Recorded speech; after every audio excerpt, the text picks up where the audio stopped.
Welcome back to another episode of Sports Den Podcast. I'm your host, Jonathan Hooker here, and I have a special guest with me today. Go ahead and introduce yourself. Ryan Hammer. I don't know how to introduce myself, but I'm here to talk draft. I'm ready. I'm ready, man. We got a couple days, so I'm here for it. Okay, Ryan. So tell me some of your favorite prospects in the draft this year. I mean, there's a lot of guys like at the top. There's a lot of young, like high level lottery talent for sure. Obviously, Victor and Scoot are to me like head and shoulders above everybody else. Victor, Gap, Scoot, Gap, everyone else. But there's a lot of guys like I love Anthony Black at Arkansas. I'm a huge fan of his versatility on both ends of the floor. He can play 1 through 3 offensively and defensively. He's probably maybe the best perimeter defender in the class, if not one of the best. And someone else has the argument who also has the argument, Casey Wallace at Kentucky. Huge fan of him. I'm pretty sure I'm higher on him than anybody else I've seen at all. I just know that he's going to be good in the league, and people think he doesn't have a high ceiling. I think he has kind of like that false ceiling where he can definitely be better than people expect, but his floor is wildly, wildly high because of how good he is as like a mature playmaker, efficient, and an unbelievable defender. So Yeah. Okay. So AB and Kaysen, both from the SEC. So for those, it seems like you love a two-way guard in a sense. yeah, I mean, like I just people say like, oh, it's an offensive league. It's you want guys who can get buckets, and like that's what people love Bryce Sensabaugh and like guys like that. I'm like, I get that, but time and time again, we see guys that are like draft steals because they're great defenders. And if you're not at least an average defender, you won't be on the floor for your minutes get cut in half basically. So I mentioned Bryce Sensabaugh. Like I get worried about a guy like that who is probably one of the worst defenders you'll find as a first round talent.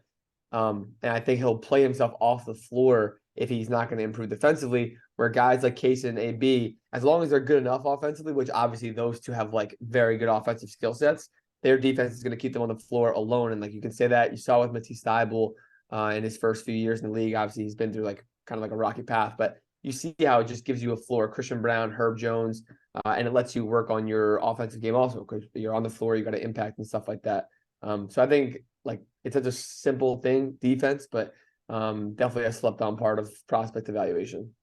Yeah. One guy I always say for me is Jarius Walker because he's so versatile. He's so versatile. Like I saw how the Nuggets use Aaron Gordon, and I saw like Jarius could really go out there and do what Aaron Gordon doing for to contribute at a high level at that. Being a dunker, but Jarius is a better facilitator than Aaron, so I feel so. Jarius can come in, impact the game like that, and also be a plus defender, being able to switch, being able to block shots, alter shots, and also get his hands in the passing lane as well. Yeah, So for sure. He's a monster. He's like, pretty sure he measures like 6'8", well over 200 pounds. Like, but he is an absolute unit at his age. Like, he terrorized some teams. He was getting like 4 or 5 blocks a game in the tournament at one point, which is for a guy who's a 4. He's definitely not a size of a 5. That's pretty impressive. yeah, Jared's one of those guys, and another guy for me, I'll say Cam Whitmore because I saw what he did for Team USA.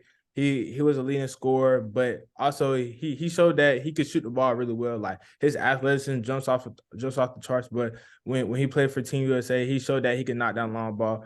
And he had a little slow start at Villanova with him being injured, and then coming off the injury.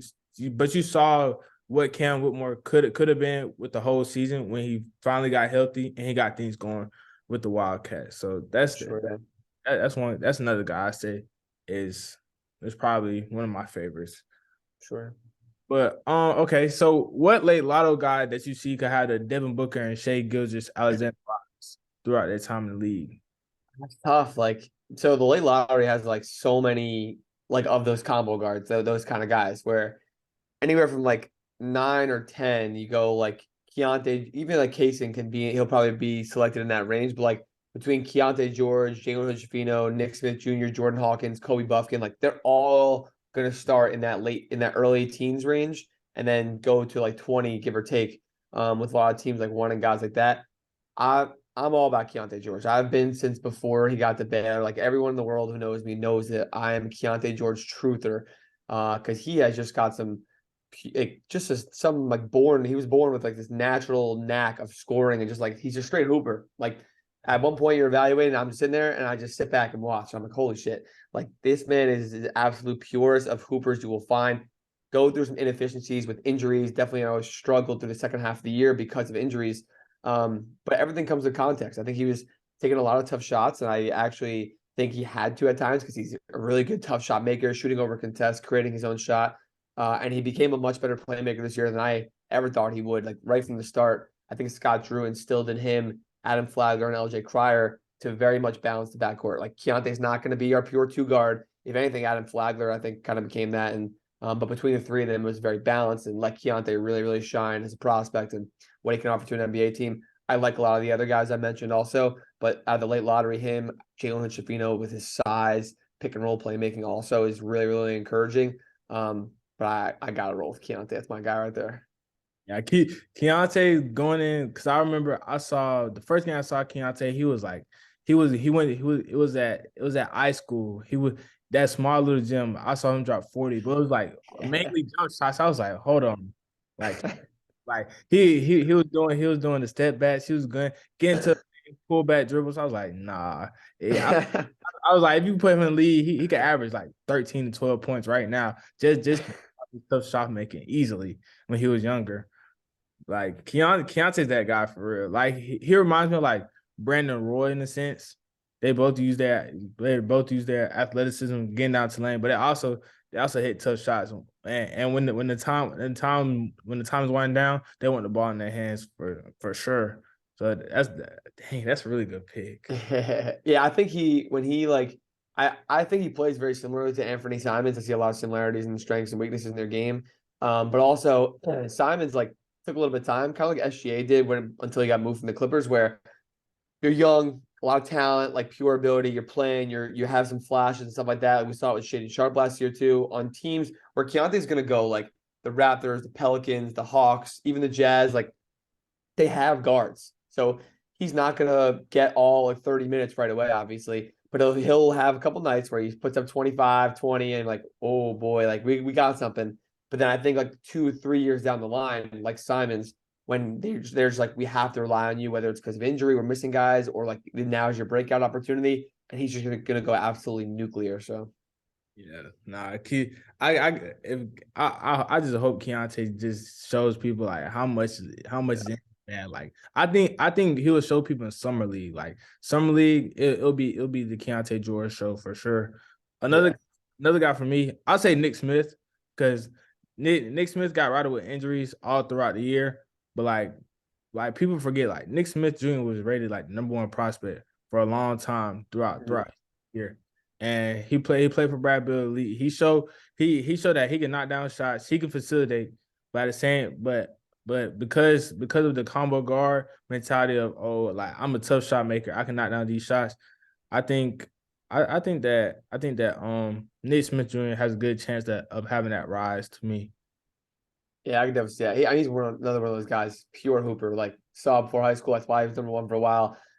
He definitely had his ups and downs here at Arkansas, but injuries and they had a ton of good guards, talented guards, and they were trying to win and contend for a title and stuff. So it's tough. It's a tough world out there, but he might slide too. Like Keontae also might slide. No, I know for a fact, talking to people in the inside, like Keontae's probably going to slide a little bit. He might, and Nick is probably going to slide even more because like there's not much logical reason to take Nick over Keontae. I think. But I know the Lakers like kind of fell in love with Nick a little bit, but I could see both of them slotting towards like 20, maybe even one of them goes beyond 20, which would be absolutely crazy to me.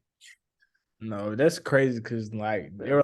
they were the top prospects who I thought Keontae panned out in college, but Nick Smith, like if it was for injury, we'll look at Nick Smith so differently right now. We'll look Yeah. at Nick Smith as like a top 10 pick right now. 100%. If he played all year like AB did, he'd be in very similar range. I agree. Oh, so give me your thoughts about Gigi Jackson, like him being the youngest guy in the draft. I like Gigi a lot. Like there's too much ability. It's similar with the guys we just mentioned, like the pure raw ability, especially as scorers. All three of them really are. But Gigi, like 6'8", 6'9" ish, like true forward size and length, and his scoring ability to get to his spots, he can create off balance shots, hit jumpers off the run and off the bounce, off the pull up, is one of a kind. I'd say at his age, like he should be graduate high school last week and like trying to figure out where he's going to college or like getting ready to go to college or going on campus right now. So he's an extra year. He'll be the youngest player in the NBA when he gets drafted. I mean, there's some wild takes about him out there. People, even like scouts and people on the inside, are just saying like pretty raunchy things about him. Like, and that's why he's gonna go in the early 30s and stuff like that. And I'm just like, if he gets in the right system, and not even the right system, if he gets in like the better half of the league in terms of just like a normal development and organization, he is going to be very, very good and make every team so pissed they didn't trade up for him or didn't take him when they had the chance. I'm a buyer. I think he's a lottery talent, pushing top 10 talent for sure. But I understand the hesitations because there's a lot of layers to take with his game and what you're buying into and what you're investing in. So I get why he might slide a little bit, but I would never let him slide past like 20 if I was a team. So Yeah. Oh yeah, yeah. Because Gigi, I remember his game against Brandon Miller.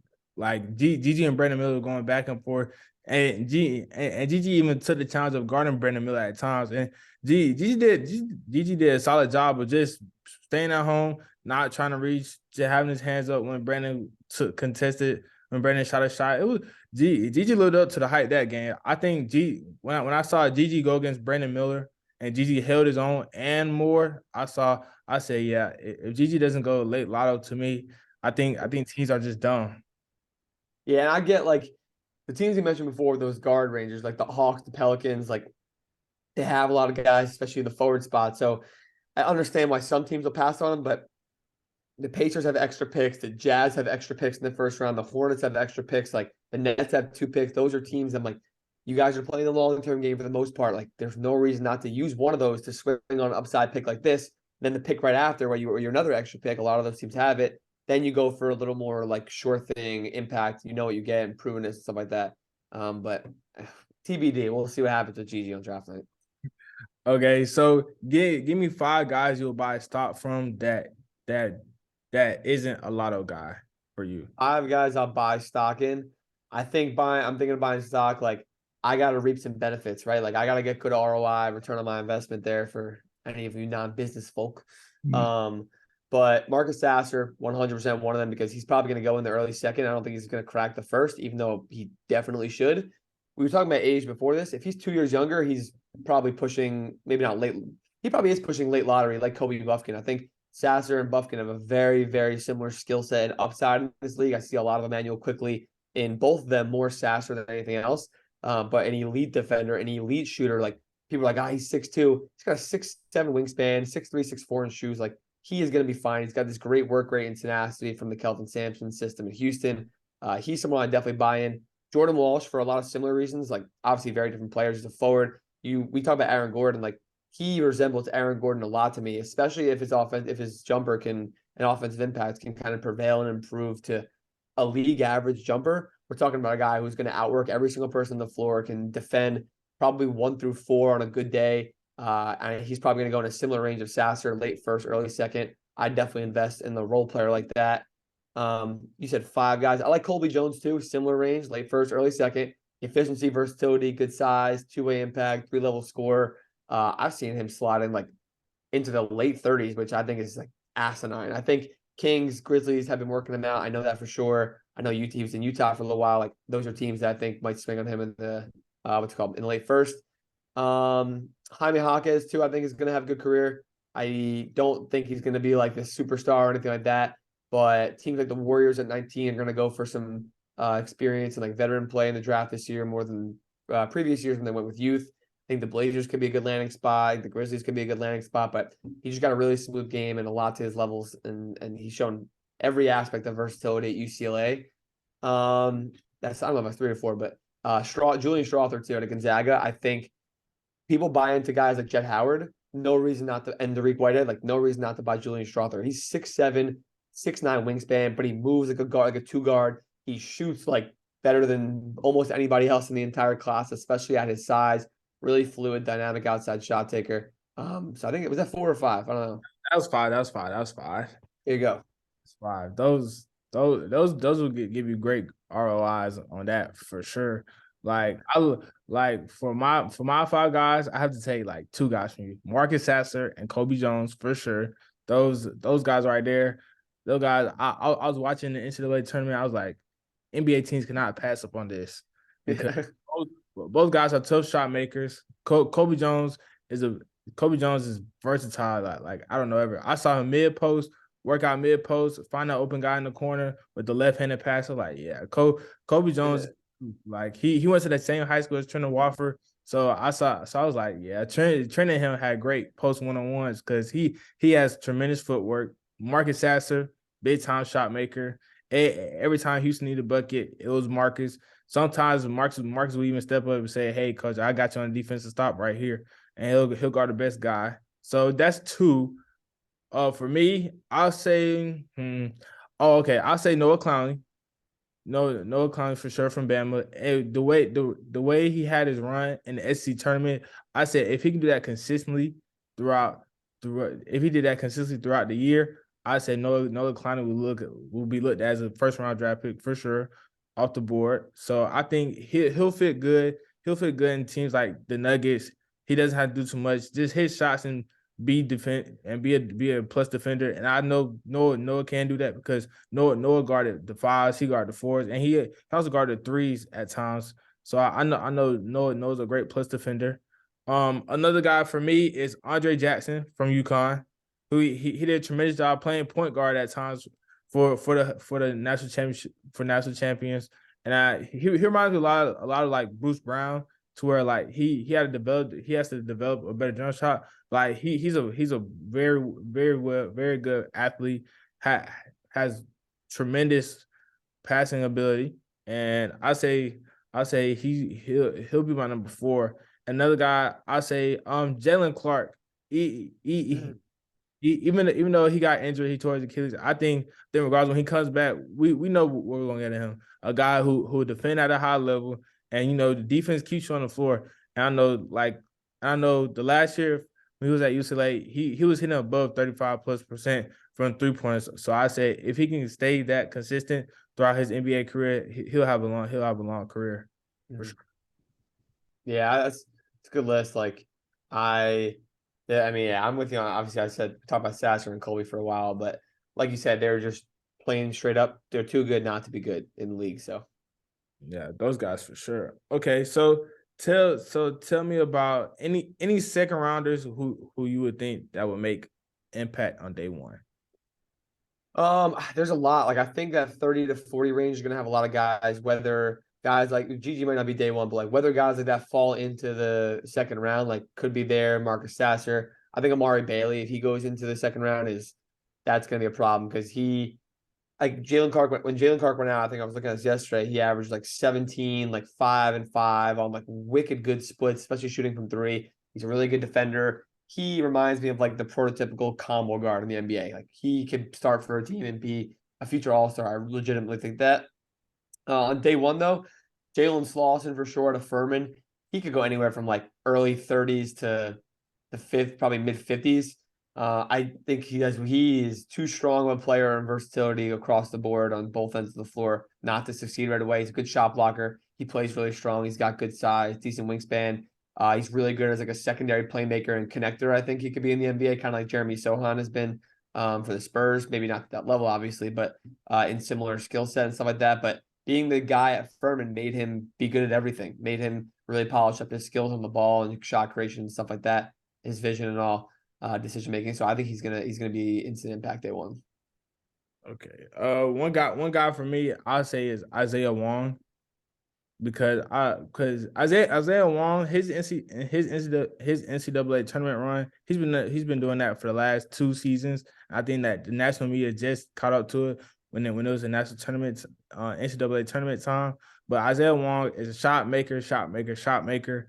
He's done a tremendous job from Miami with the Jim Larinaga guard system. He's the epitome of a Jim Larinaga product.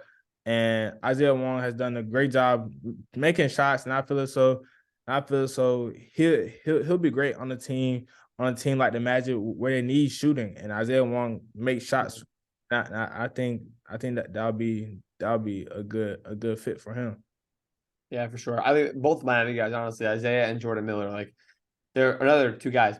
They're just too good not to be good, not have a role in the NBA. And Isaiah, like you said, is like he's shown such a good improvement year over year and over the course of seasons in improving his outside shot, his creation, his comfort, shooting over contests and taking jumpers and stuff like that, rather than just getting downhill and into that little post game with his footwork, because he is so good at that. But his outside shot, his jumper is really going to unleash what he can do in the league for sure. Yeah, yeah. Because I saw Isaiah because they had Nigel Pat. Nigel Pat was knocking down three, but whenever they really needed a true bucket, hey Isaiah, go ahead and rock out. Isaiah would hit a tough shot, and then Miami goes on a 13-0 run, and they win the game. Yeah. Okay, so I say for undrafted players, which three undrafted players will come into the league and have a good showing at summer league and hopefully have a shot in the league? Yeah, it's tough. I mean, undrafted guys are always like they always show out. A lot of them show out in summer league. I said that's basically their tryout, like their full tryout.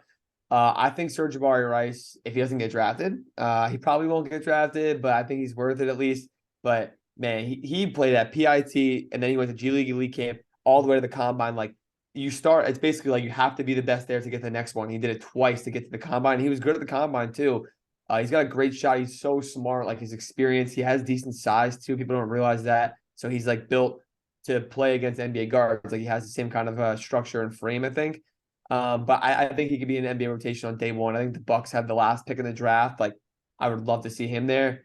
Tosin Woolman, I am a proponent of him getting drafted out of Princeton. We saw him kind of shine in the NCAA tournament a little bit, but like take the tournament away, he probably might not be on this stage in the national attention, but he still should be because like Jalen Slauson was at Furman, he was the guy at Princeton, so he had to do everything, and he really polished up his tools, being a playmaker and a connector at like 6'8" with like a 7'1" wingspan, just a true utility wing and forward that I think can stick in the league on day one for sure. And I think Kendrick Davis, and like we talk about the small guards a lot between like Marcus Carr's in there, Marquise Noel, like obviously he's smaller than them, but Kendrick Davis is a straight hooper. He's way too good not to be maybe on a two-way contract now that every team has a third two-way deal. Or even if he's in the G League, he'll be cooking the G League so easily. I just think he is wildly talented to not be in the NBA. So Nah, because I remember the run Kendrick Davis had throughout the postseason.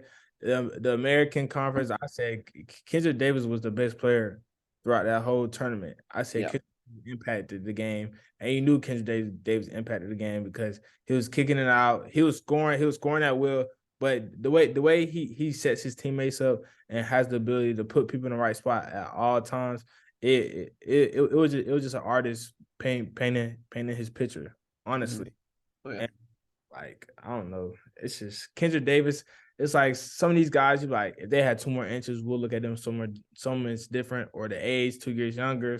It's all what if scenarios, but we know if you can hoop, you can hoop. And it'll be shown in the summer league and in the yeah, yeah, for sure. sure. For my guy, hate him or you love him, you watched him, Drew Timmy. Drew Timmy, he's been through everything with Gonzaga. So had the Chet experience, had a post Chet, and then he was the guy. He became a secondary guy to Chet. Then you honestly could say Timmy was still the number one option on the team, but Yeah, Timmy has shown time and time again that when the ball is in his hands, good things happen. And I think Timmy can carve out a spot in the league just based off his offensive production. And I see Timmy slim down a lot throughout his years in college. And I think if Timmy keeps going on that right track, I think Timmy can have a sustainable career in the league. for sure. Yeah, he's like he talked yesterday about like how Jokic has kind of carved a path for guys like him. He's not as big as Jokic. He's not as good as Jokic. Like he's not Jokic. I'm not. No one is saying that. People definitely took it the wrong way, but 100% he has like this level of creativity at his size that and offensively where I could definitely see him cooking in summer league for sure. Like I think Timmy will have a fan base just buying fake mustaches and say, "Hey Timmy." Yeah, they always do it. They always be walking around doing that. Yeah. Yeah, that'd be pretty good. Marquise Noel for sure. I think just based off his NCAA tournament alone, that'll give him a flyer to somebody's summer league team for sure. And I think once he takes that opportunity, I think he's gonna take it and run away with it because the way he plays, the way Marquise Noel plays basketball, you know he plays it like it's his last each game in and out. I think he'll do a tremendous job for sure. Yeah, is I'm on board with that. He's just the best. It's impossible not to like him. Like, yeah, he had the garden jumping, had his whole family, and then one thing I can't say about him, like his character and everything. Like I remember I saw a video on Twitter like after the game, like he was hugging his family. He said nobody died. It was just a basketball game. Relax. I was like, yeah, like when I saw, I was like, Marquise Noel, I'm on his type train for sure. Like that's a guy I can get behind for sure. Yeah. So what are some matches made in heaven for some prospects that you have? Oof, that's tough. Like it's hard to paint for like the in later and stuff like that. I think that one thing I point to is the Nuggets where they have 37 and 40 now, and like with Christian, they traded for that pick basically because Christian Brown worked so well last year. So they're like, all right, let's get another pick where we are and get two of those guys or one, and they took Peyton Watson. So it's like maybe we'll get one and also an upswing guy too, like they did with Watson and Brown. Um, Upside swing. I think I look at guys like Seth Lundy and Trey Jackson Davis that could be like those and Jalen Slauson that can be those day one rotational role players right away. I think those. I think Seth Lundy is a great fit for them. Earlier in the draft, I think it's tough. Like I think Amen Thompson of the Rockets really is a good fit. He fits the athletic style and like run and gun and transition game that it's gonna be a lot of fun to watch. I know the Wizards want Anthony Black more than anything in the world, and if he's there, they will take him. But I know the Jazz are also trying to trade up to get him, and I really love the fit with AB in Utah. I think they still need a guard of the future. They have Sexton, they have a few pieces, but they're starting to mold their rotation in their roster, and their front court looks strong right now with Markkanen and Kessler. I would love to see him there. I don't. They also have 16. I would love to see Bilal Coulibaly in Utah. I think in terms of upside, like I think if they come out with both those somehow, AB and Coulibaly, they'd have crazy versatility between the two of them, and I think they both fit what Danny Ainge is trying to build there. So Nah, I saw some reports saying AB was like, yeah, Washington's a nice place. Like I'll play for them any day of the week. And then I saw Utah made consistent available for trades today. So I said, well, the Jazz have something to say. If the Jazz up, I said, hey, that's Anthony Black territory for sure because they're like Mike Conley's getting up there in age. And so he got traded, and then he got traded, and I was like, well, Utah is looking for a point guard for the future. So I think AB will do pretty good for that team for yeah, yeah, for sure. um okay. Last question. Do you have any trades you think that will happen on draft night? Man, there's so many trades like get rumored, like you try to figure something out. I know for sure, not exactly the parameters that the Pacers and Hornets cannot make five draft picks. They cannot bring in five rookies with all the guys they have on their rosters. So I think the Pacers have like 26, 29, 32, and then 55. So I think those middle three, they're going to use two to move up for one, or they're going to send one or two of them away to like the Knicks or the Bulls just to like for so that the teams don't have draft picks. They can try to get a player. Um, the Jazz, so we're talking about Jazz, they have 9, 16, and 28. I know they're trying to move 9 and 16 to go to like 5. I think the Pistons actually trade out. I think that's my like hot take, I guess. I know that the Kane Whitmore workouts and interviews and stuff haven't gone like amazing with them because they were like pretty sad on him beforehand. Now they're leaning Jarris Walker or they might trade down. So I think because they're all over the place, I look at Utah who has those three picks. The Magic have 6 and 11. Even like teams like OKC, who we know always are down to trade up with their future picks. So I would watch out at 5 to see the Pistons move back to get two decent picks or a good pick and a future pick or something like that. Hmm. Yeah, because where the Pistons are building with Monty coming in, you already know you're going to have to play defense for him to get on the floor, and then Mm. they have a good group of guys already with with Cade and Ivy in the backcourt. I can't wait for Cade to get back to show people Oh yeah, how good he is because I don't think people understand how good Cade actually is. And for then real. then you have Jalen Duran. With that's your center of the future. I think I think I think they're just like two pieces away from being like a playoff team.